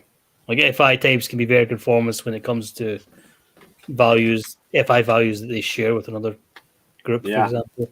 Yeah. I do think that FI kind of wants to be the new FE, and like the new TE. So I'd say it's more like awareness. Yep. Of the group morality and group feelings and the normal values and managing them and being able to like move in and out, move with them. Maybe FE leads more drawn to it than FE auxiliary, but yeah. And yes, emotion reading. Do you agree with that, Joyce? What Jonathan said? That I should. I'll put awareness in there. I would say it's like using emotional information in decision making, but it's more about the group emotional information and using it in decision making. It's almost like FE is just as empirical as TE. It's just that they're looking at different kinds of facts. Yeah. Yep. Yeah. All the extroverted functions are like empirical. Yes. I'm glad we agreed about that. Yeah. Right, I'm just gonna. But I like to say empirical as opposed to objective, because all the functions are objective. A lot of people use the term objective and empirical as if they're the same thing, but really, I like to distinguish the two. Yeah, I've got 3 definitions of objective that people use, like that, like, if someone's being impartial, they'll sort of say, you've got to be objective in this situation. You need to look at things with a cool head, that kind of way. And then there's objective as in really, really, really, really, really true. And you don't need to observe it. Like 2 + 2 = 4. That's that kind of objective. And then the third kind of objective is like what Jung meant by looking at objects and stuff. But okay, that just means empirical. So empirical is what names the actual thing that Carl Jung was described on. Mm-hmm. Also, I wrote in a note that, well, when it comes to sound, there's not really an object, but there is an empirical thing there, like a vibration. So yeah. Anything I should add to these subfunctions? Any changes that I should make? Probably, but I can't think of them right now. Okay. FI then. Oh, I would put empathy with FE.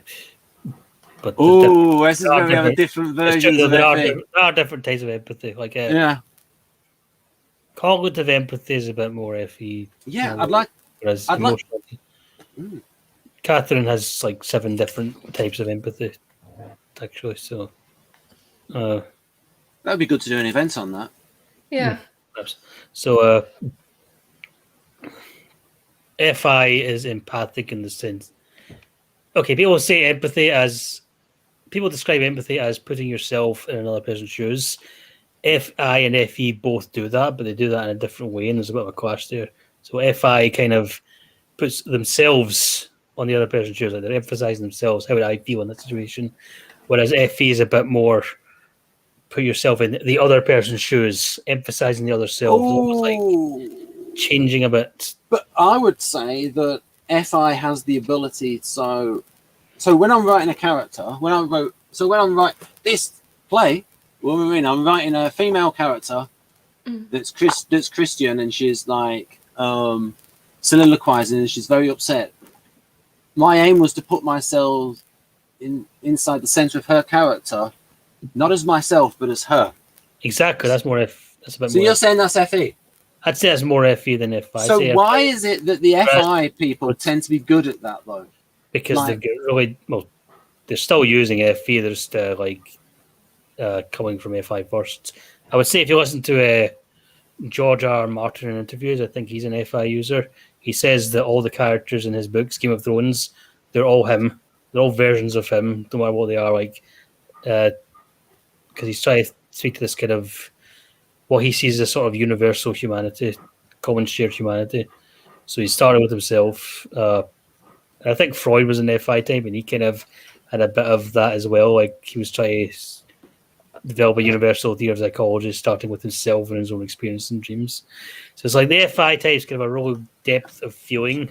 Yeah, and they can imagine themselves in all these different kind of situations with different identities and so on. But there's still a sense of they're starting with themselves and then going to the other person, whereas with the FJs, it's like they're noticing the other person first.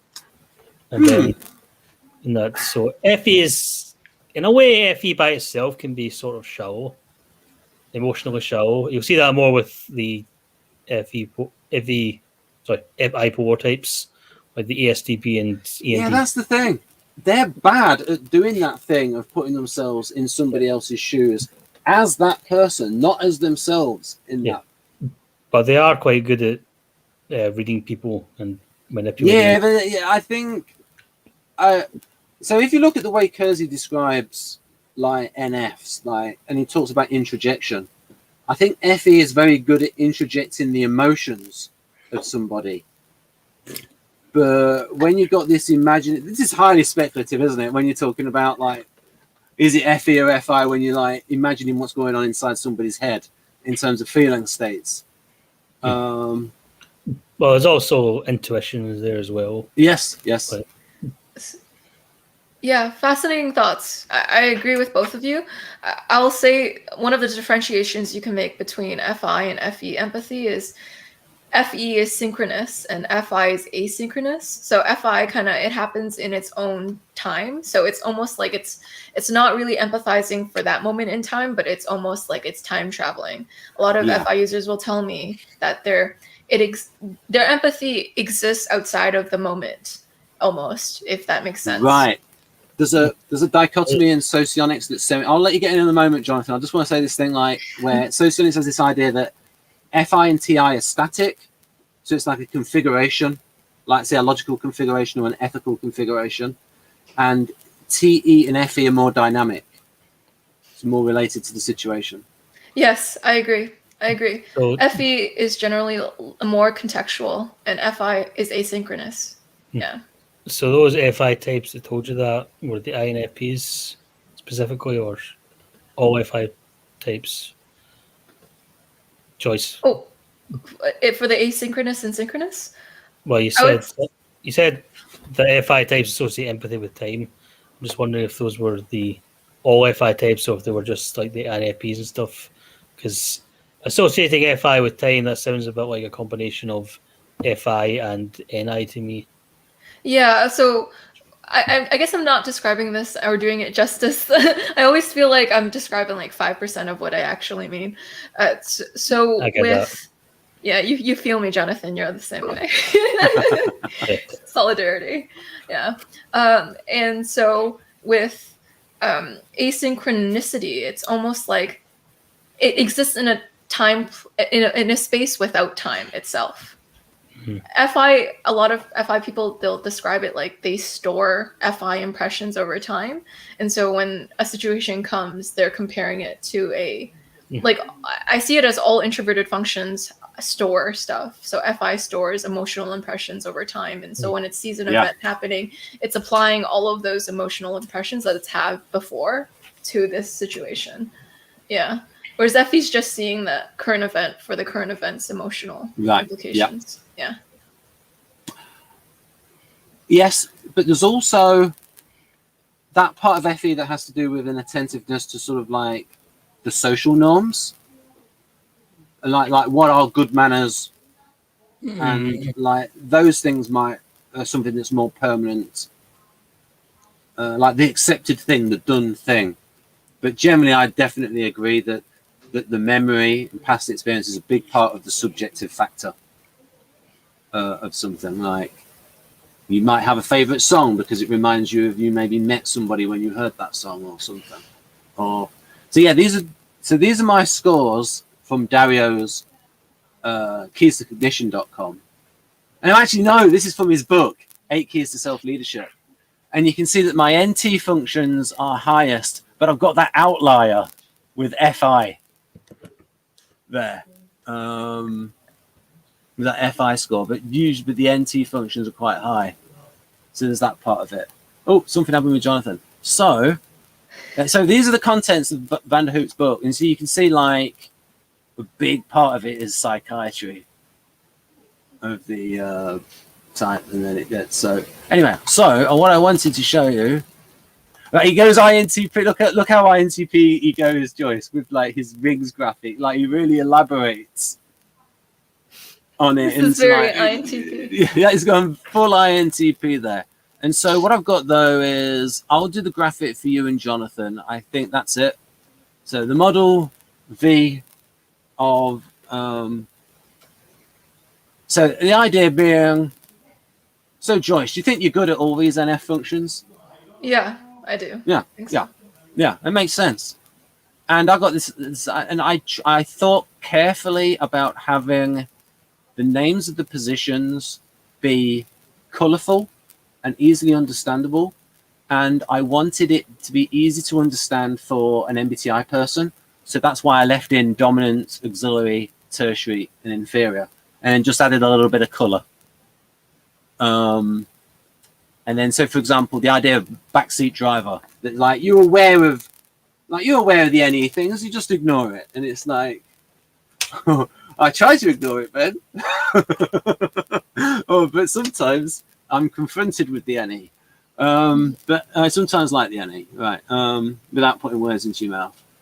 And then this idea that it's the modest servant. It's like and I took this thing of, now this might seem like a silly question, but because I changed the name of this column to Wheelhouse, is it clear what I mean by calling it Wheelhouse?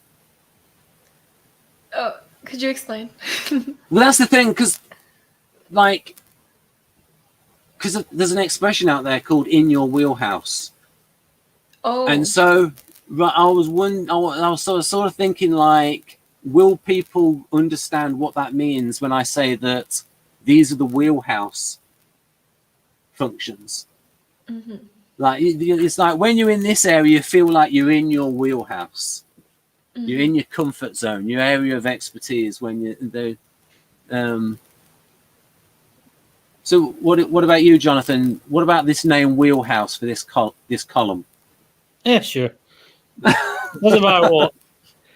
It doesn't matter what you call it. Like, no matter what names people come up with, it always leads to some level of confusion, regardless of the typology. Well, In a way, it doesn't. I could get extra any. I could call this banana. I could call this apple. I could call this toffee. Go for it. But you know, because okay, I'll ask you, Jonathan. Do you think you're good at all these NF functions? Yes, and then he is definitely the worst. But I'd agree with Jonathan. Yeah. Yeah. I say my SI is better than my TE and SE, but then I just feel kind of lazy. Yeah. I like SE more than SI, but I do SI more easily than SE. Yeah. Oh yes, I have a theory that for you, because you are a very introverted INFJ, I have a theory that you might. I think I wrote it down here that yeah, that was it. An extreme introvert is likely to show better use of counter club default functions, position 5 and 7, than a moderate introvert. Conversely, a moderate introvert is likely to show better use of club situational functions, which for an introvert or extroverted than an extreme introvert. You know, in other words, a more outgoing INFJ is likely to have better FE and NE than, say, a more introverted INFJ. And a more introverted INFJ is more likely to have better TI and SI because they're in that state of introversion more often. Yeah. Also, I should say I've been raised. My parents are both ISJs, so that may have impacted my SI as well.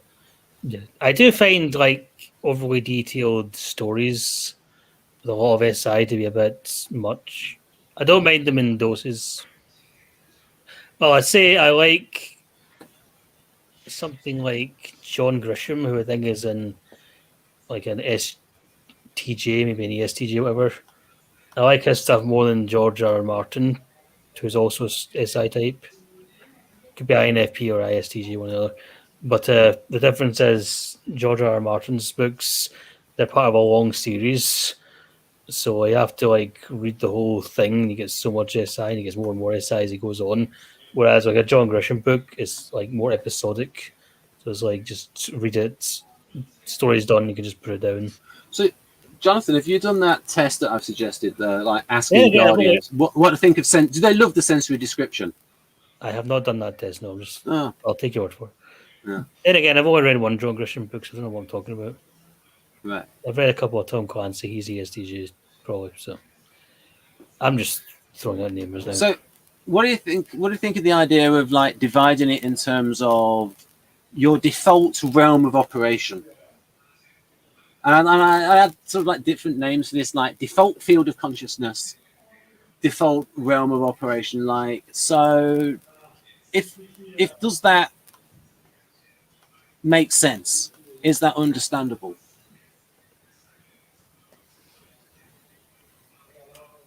It makes sense. Right. It's very NE of you to see what parts make sense and don't while you're talking to us and trying to figure it out there. Yeah. Because I want people to understand Vertness properly. Like, as in, like, how Jung originally meant it to be understood, except using better words. like, you know what I mean? Don't use the word objective, use the word empirical. And so, for example, here, it's subjective, it's internal. And then even with SI is not as internal as the other introverted functions. However, certain subfunctions of SI, like the imaginative part, like, for instance, when Guardians are reading those George R.R. Martin novels, and when they are imagining what is described, their own sort of subjective flavor, the things that they've already experienced really colors how they experience it.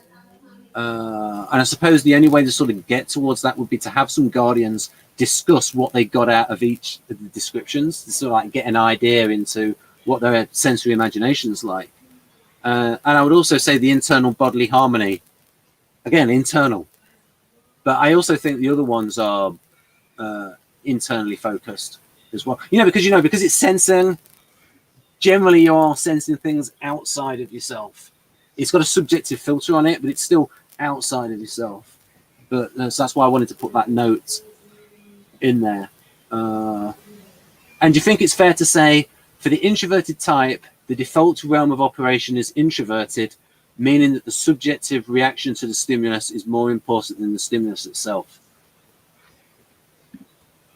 Mm-hmm. Fascinating. What are your thoughts, Jonathan? See, I have.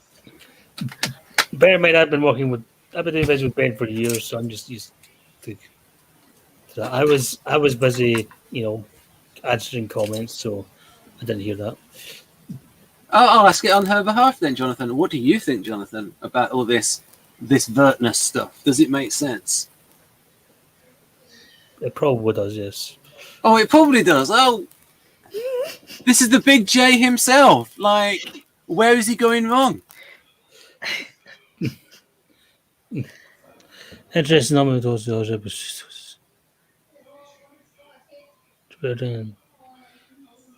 everyone's attitudes introverted thinks, feels, and acts in a way that's good. He's going wrong because he's just speaking in an INTP talk. So, do you think that Carl Jung did a good job of writing a book that looked like it was written by an INTP? Evidently, yeah. Yeah, it makes sense. And also, I see it as dynamic as well. So, and I give an example of Vanderhoop. I quote Vanderhoop. I can actually quote Vanderhoop because he died in 1950, so that means 70 years since he died. So he's out of copyright. Vanderhoop, because Tick, the Imperator Knight, the historian guy, he mentioned George Orwell, and he died in about 1950-51, didn't he, Jonathan? And so he's because he wanted to know if something from George Orwell was out of copyright. Mm-hmm. Unless it's Disney or something, yeah. If it's Disney, then it doesn't matter. Yeah, but they did extend that. Yeah, they got that extension. I saw some videos on that. But Mickey Mouse, though, in a year or two, the original Mickey Mouse, without that comes in open, and in about the next 10 or 15 years, Batman and Superman become available. Well, supposedly they'll come available. Yeah. We'll see what the studios have to say with that. Yeah. So Vanderhoop wrote about. He said he took up riding a horse. I've got the full quote. I'll give you the full quote from Vanderhoop when he talks about riding a horse again, and he talks about different. He did it whilst he was investigating this book. And what page is it? Page 24. And he writes about how different states would be of varying uses. So here we go. At the time when I was investigating the instinctive sphere, I took up riding again after a long interval. And it taught me a lot about a state of mind in which more complicated mental activity must be cut out. If I had begun to think too much about it, I should certainly have been in danger of being thrown. If I had given way to feeling, I should have perhaps become anxious or too self-confident, which would have been no more helpful, nor would intuition have got me very far. Yet I was conscious of being intensely active, my attention being riveted on the totality of my sense experience and my reactions to it. This mental activity, bound up as it unquestionably is with emotion, is very difficult to describe. So that would be an example of, you've got an introvert like Vanderhoop, situationally extroverting because the situation calls for it. And so that's why I've got this idea that introvert situationally extrovert and extrovert situationally introvert, usually I would say when they reflect on something. And I've given some examples on, but I wasn't able to add it to the graphic. Not enough space to add it. So yeah, I mean, I want people to understand Vertness. If they understand Vertness, then that helps some people to understand the functions. Like, say the difference between FE and FI. And see, it's like, because then it's like, I think it helps people get to an understanding of the functions that is closer to Jung. The only difference is with like our present definitions of SE and SI go beyond what can be deduced from a concept of, say, so for example, if you were to teach somebody, if you were taught to somebody and they understood the concept of sensing, and then you were to teach them and they understood the concept of extroverted and introverted, and then you were to ask them, well, what does SE and SI mean? They would actually end up with an answer that's different from our present understanding, because our definition of SE is not just empirical sensing.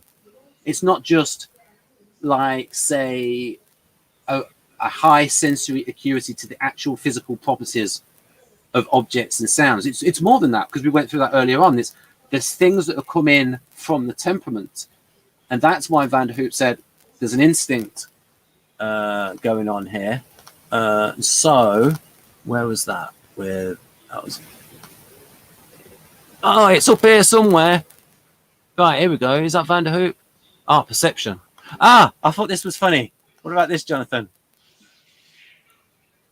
I don't know. I've seen quite a lot of Scottish extroverts. Yeah, especially in Glasgow. Yeah, but like, this is just an example of the kind of things how detailed his index is, which is one of the things that Dario could get better at. I've not seen one of his books with an index. If you're watching Dario. Perception. Here's the little things that Vanderhoop did, like some nice little comments here. And this goes towards one of the little errors in MBTI and Jung. Like this, like Vanderhoop being an INTP himself, it's like he's got to think differently from Jung. It's like we've always got to think differently. So in case someone's watching this on a smaller device, I'll read it out. Because I had begun to regard emotion as an expression of instinct, I was no longer able to accept Jung's formulation of the function of perception. Jung goes so far as to regard sensation and perception as identical, but perception, in my opinion, is more related to thought, since by it, truth is tested. And also, I've got a couple of books on cognitive psychology. Object recognition, I think, is related to thought. I think it's non-verted thinking. When you're looking at these letters and you're recognizing and understanding the words, that's more than just sensing. You're using thought recognition within the realm of the senses. So here we go. Sensation is a much simpler and more passive mental process in which it is much more difficult to define the units of experience. So, for example, say you're looking at something and you don't know what you're looking at whatsoever. That would be the realm of instinct and sensor. But as soon as you know what you're looking at, your recognition colors what you're seeing.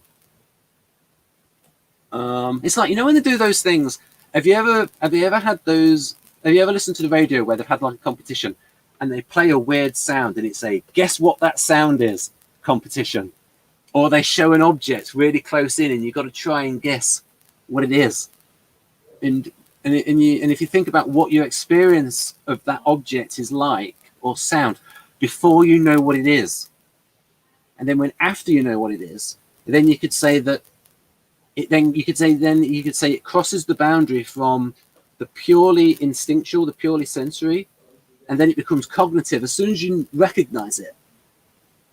You know, and then you get a different perception of it because perception is related to thought.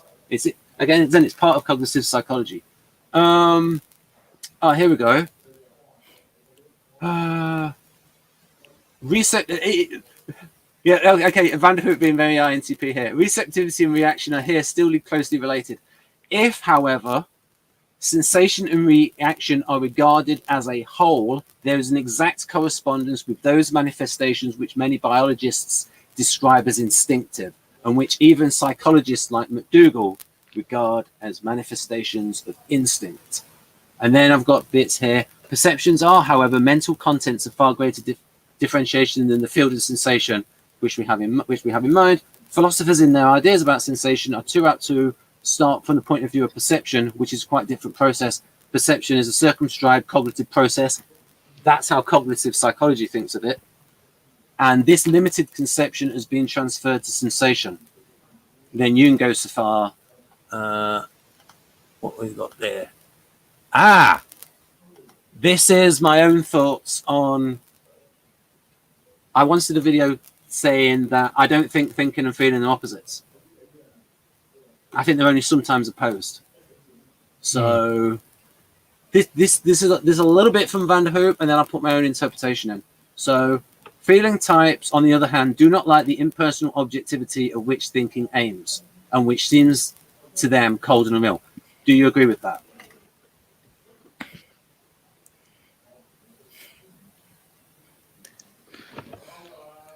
I would say yeah for some feelers. Yeah. But it's not about the actual thinking that's opposite.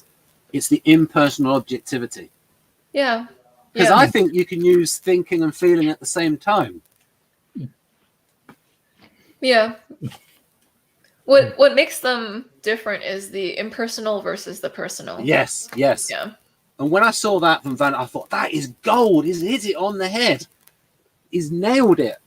And so, because in Keirsey, there is no thinking versus feeling. Yes, Jonathan? So just to clarify, you're talking about the FE DOMs, not necessarily like I say, the INFJ is probably the most okay with the impersonal of all the feeling types. Right. That's what I find anyway. Or maybe I'm just talking myself. Maybe I'm just a super objective INFJ. Yeah, you got to be right. You got that E1 there. But it's like, because from the point of view of, the individual feeling type elaborates facts and possibilities according to his own subjective attitude, and anything outside that sphere has little value for him. So I think this helps to explain why. I think from a CBT, do you know about? I think you probably do know about this, Joyce, because it's related to NLP. Do you know about CBT? Yeah, I use CBT in my coaching. Yeah. Right. So, what do you think that CBT sort of shows us that the relationship between thinking and feeling is more complicated than what MBTI would have us believe? Yeah, in certain ways, yeah. It's not a case of just thinking versus feeling. I think another way I would think about it is that feeling types love objectivity and facts and stuff when it supports their emotions, when it supports their feeling. Like obviously you see as with stereotype would be INFPs who love finding facts that supports their position and doesn't like facts that contradict their position, that sort of thing. Or NLP in general. Yeah, it's just stereotyping, but yeah. Yeah, I mean, I would say that. So I would say that in certain situations you can have like thinking opposed to feeling, like that example you gave of like if it's a hot button issue for a particular INFP. But I can also see an INFP being interested in philosophy, such as Monica on my channel, and where it's like, and I would say in a lot of instances, thinking and feeling are not opposed to each other. Maybe it's a sixth thing because the six is ambivalent and might be something to do with my tri type. I find Copyright Catherine Father. I've definitely seen INFPs who are into philosophy, but they're more likely to adopt a particular philosophical school of thought or stance or whatever, and then see everything through the lens of that philosophy. And ENFPs as well, and they could talk about other philosophical types, but they've got a bit more favourite. I've seen ENFP philosophers, like even philosophy professors who like know a whole lot about philosophy, but they can't really defend they're not comfortable defending their positions logically, tautologically. So yeah, there's a complex relationship with the FPs in philosophy because they can do it really well, but there's certain particular weak points. Yeah. In how they do it. So yeah, it's such a broad subject as well, philosophy. Yeah. Because it's like all the sciences were sort of like put together. Yeah. I would say though that thinking if you were opposites in the sense that you can't really do both at the same time in your own mind. Like if you're trying to, or it's harder to do thinking if you want to say it in your own mind. If you're like using FI and TI, for example, at the same time, that can be very difficult because TI wants to cut the emotions out, whereas the FI wants to support. But when they're in, when they're in sync, I think you can do it in sync. Like if you're putting yourself in the center of a character, and you've got the thought process. So, for instance, when I'm writing a character that's very upset, and you've got the thought process of that character, so it's like that's introverted thinking, but it's all informed by the introverted feeling, and it's that relationship between feeling and thinking that CBT captures, and that the 6 does a lot. That ambivalence. Well, are you using both at the exact same time, or are you using one and then switching to the other, like in a moment? Ooh, it depends. I mean, sometimes you switch on, but then there's other times when you're actually channeling the character and what the character is thinking, because the character's really upset, and then it's the thoughts are coming from the fact that they're upset. I mean, even yourself, when you found yourself in a particular state, like say when you're really angry, you can maybe see in hindsight that you thought those things because you were angry. It was in the heat of the moment or the heat of passion or whatever. And so I think sometimes they can inform each other. And because Joyce, you've seen, because you'd know this, Joyce, like, you know, the CBT things where it gets people to write down what were you thinking when you felt that emotion and all these sorts of things.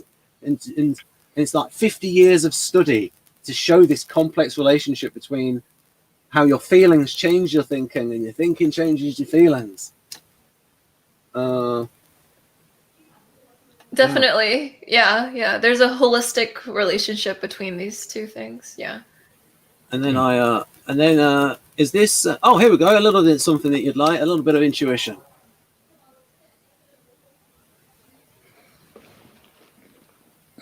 It's very small. Very small. I can make it a little bit bigger. You got any idea how much effort it took me to write that out in block capital in a neat way? And now I switched to the typewriter. Okay. Why did you have to write it out like that though? But I wanted to show it to people. I wanted to do notes for myself because I was thinking of writing a functions book. Okay. It's taken about 5 years to do all the preparation, given how much detail I go into. And there's so much in Vanderhoop and Dibley. What about that? Intuition is not felt as perception, nor as a group of perceptions, but as an insight into the significance of the whole of an experience. Yeah, that's great. Did you reckon Vanderhoop was INTP, Jonathan, by the way he's writing this? Oh, yes. If he's anything like you, what do you think he is? Yeah. I like how Jonathan's able to know what resembles you, Ben. He pays a lot of attention to you. Well, known him for a few years now. So. Yeah. So, Joyce, I have to ask this question. How much time do you have? Because based on experience, I have to ask that question. I have 15 minutes until I have a coaching client that I have to flipping it. That's a hard limit. Right, okay. So here's a bit on flipping it. I got it. The hard limit on intuition. Right, okay, we'll stick. Right. I'll give you a bit of that, and then I'll give you a bit of... Actually, I'll give you a little bit of Dibley first. We'll say 10 minutes, actually, because Ben I want to talk about afterwards, usually. Right, okay. I'll give you a little bit of Dibley. So this is this guy. He's like the Dario Nardi in the 1920s. Sort of. And so again, instincts, I'll just pick out little bits. I think this is SE. I think this is really SE, this bit. By quite separate instincts, he may turn a deaf ear to reason and intuition and act in some ill-considered but immediately efficient fashion. Alternatively, the same process may take place in a more sudden and unexpected manner when an individual, before his reason has time to work or his intuition to produce intelligible results, may have been moved to summary action more promptly still by unconscious instinct. I hope it will be back. So, do you think that sounds like SE? The tactile intellect? Yeah, this bit here in orange. The orange, yeah. I think that's Yeah. SE, yeah. And he fanboyed Jung in this book as well. Like, it's going, oh, Jung, he really defined intuition in the right way. That sort of thing. Again, this bit here, peculiar unconscious elements of instinct. Optic thalamus is the supreme center for instinctive reactions, many varieties, and then different kinds of instinct, because we've not got a lot of time. Here we go. And then making a distinguishing between instinct and habit. It is mixed up with unconscious reflex and with conscious emotion.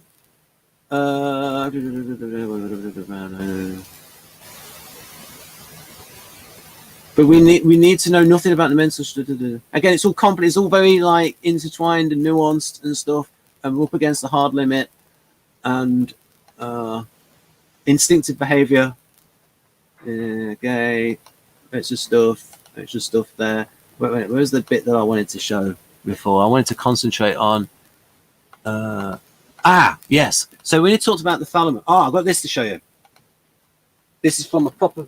No, this is from what looks like a simple book, but it's written by a proper cognitive psychologist, Angus Gellatley.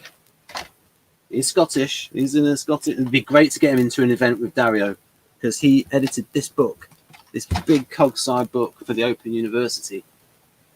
Yeah, Angus Gellatley, and so he did that book in about the late 90s.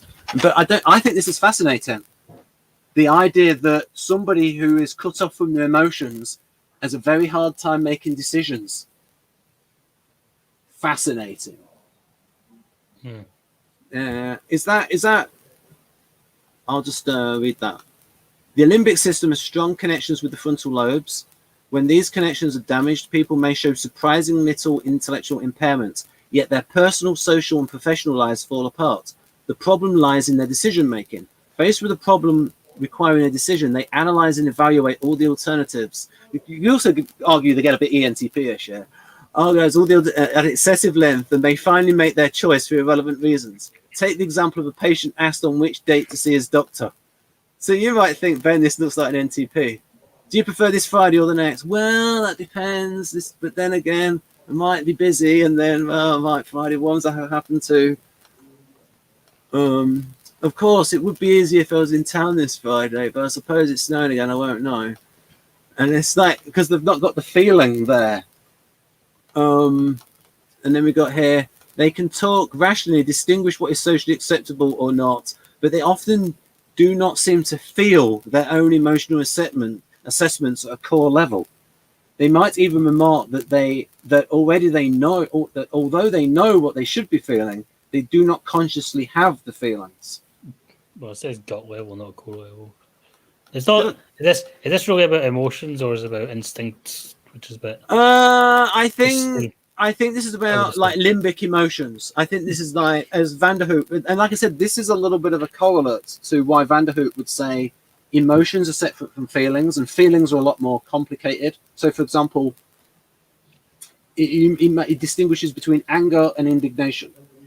And he gives the example that you could bump into someone, have an initial reaction of anger, but you might see it's an elderly person or a small child, and that sort of like colors the feelings that you have about it. And so he thinks that if you've got he thinks that a hallmark of feeling is a mixture of emotions.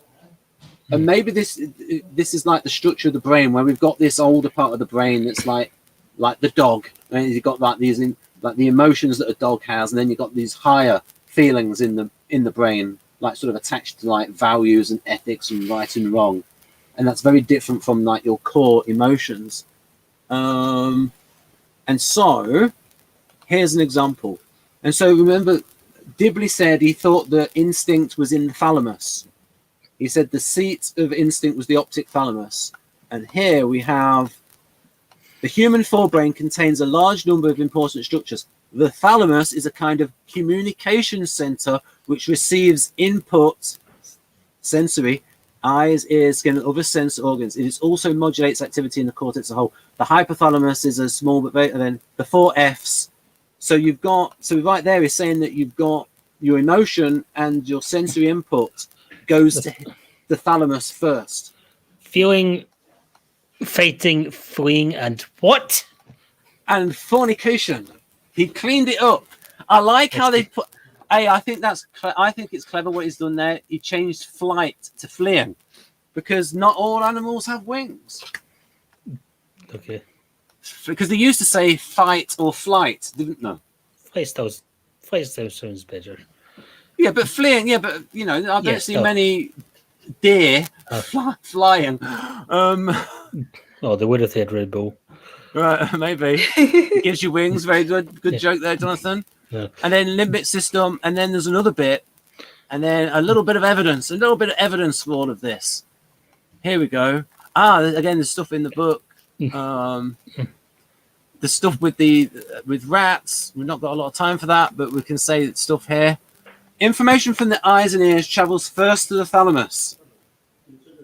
Instinct. I've got instinct underlined in orange.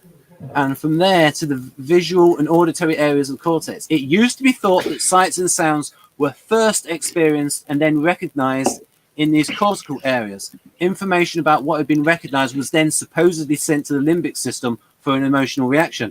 It has been discovered, however, that in addition to this indirect route, thalamus, cortex, amygdala, there is a direct route from the thalamus to the amygdala. In other words, the amygdala, part of the limbic system, responds emotionally to objects in the world even before the cortex has experienced and recognized them. That's the part of that instinctive reaction where you can make those split-second reactions to things. I've got 2 little slides left, and then I've got to go, and then we've got to go. So what is it? That one, not that one, that one, that one. Is it that one? It's this one. That's it. Right, then, here we go. So, I'll read through this for the folks. Because I had begun to regard emotion as an expression of instinct, I was no longer able to accept Jung's formulation of the function of perception. Emotional reactions are immediately bound up with their sensations. So-called feeling tone, together with reactions of liking and disliking, thus form, with sensation, a psychological entity that amuses Jonathan. In studying their mode of adaptation, when he looked at SE-DOMs, in studying their mode of adaptation, I saw, in fact, more and more clearly that they were not guided exclusively by their sensations, but by their sensations coupled with their emotional reactions thereto, and further, by their instinctual needs as well. It seems, therefore, incorrect to me to regard sensation as the only characteristic factor in this function. Adaptation is here governed by emphases in regard to emotion and attention in the field of sensations, and that action is also directed by details of a concrete kind. So we could say that instinct is related to the concrete and intuition is related to the abstract. Right. So, and because then that makes it match up better with Keirsey, because you've got an artisan instinct, sensation, stimulation, audacity, impulse, and then you've got guardian instinct, authority, belonging. If it ain't broke, don't fix it. Security, the guardian instinct. And then, oh, that's not right. There's one more. We got to go. It's that one. This is the last one. Right. And then he gives the other features of it. The intuitive experience, there is spontaneous insight into relation to a certain group of facts, as a result of which they assume an added significance. This is something quite different from the practical instinctive knowledge which results from emphasis and sensation. We now see the sphere of conscious instinctual experience as a mode of conscious orientation, covering various items which nevertheless appear to us, coupled with our emotional and behavioral reactions thereto, as part of a single experience, bringing with it a practical form of knowledge, inseparable from the sensations involved. And the next sentence is probably, how INTP am I? Emotional reactions. Yeah, a sentence will tell you how INTP you are. I think that sentence, I mean, it's very configured. And then emotional reactions to sensation are frequently accompanied by an impulse to act. Again, this is like the instinct. in artisans and guardians, especially artisans. In our conscious mind, this may assume various forms, e.g., that of a vague inclination to do something or a strong impulsive drive towards certain acts, artisans. Or they may arise a certain mode of behavior determined more or less by habit, guardians. And then the know-how part. There's a certain kind of, and I think by him reframing sensing as instinct, and I call instincting, is that he adds these extra features to it, these extra capabilities that puts it on the same level as intuition. And so it's a special kind of know-how. It is impossible to say that this form of knowledge is chaotic. It is controlled by fixed associations of sensation and action. The original instinctual interest lent into things their primary meaning has led to further experiences, and as a result of which fresh emphases in the field of sensation have provided a secondary meaning, and these points attracted special attention are linked up by associated together. So this is probably why sensing types have got good kinesthetic intelligence and like split-second decisions in sports, where it's like literally like a third of a second having the right reaction to things. What amused you there, Jonathan, about split second? Oh, nothing. No. Right then. Right. Well, I finished, so so what do you think then, Joyce, of this any shower? Yeah, it was amazing. I love Model V. It's amazing. Thank you. Yeah, and I love Jonathan's FE where he can't hide his reaction on his face. And it's just like... Oh, yes. If somebody wants to sit... I have a playlist of Jonathan's reactions to stuff that I've done, such as when I changed his... oh, thank you, Danny. When I changed... are you in any of my Facebook groups? I changed his name to the Scottish Yoda, and then he saw it and he went, oh, he was pleased at punch at that epithet, and that was a brilliant moment. He's a bit like that right now. He's going, oh, he went like that. It was a brilliant moment. All bashful. Yeah. Hard to relate. Yeah, Yoda is a key role model for Jonathan. Well, it's go that far, but no, like Star Wars fan.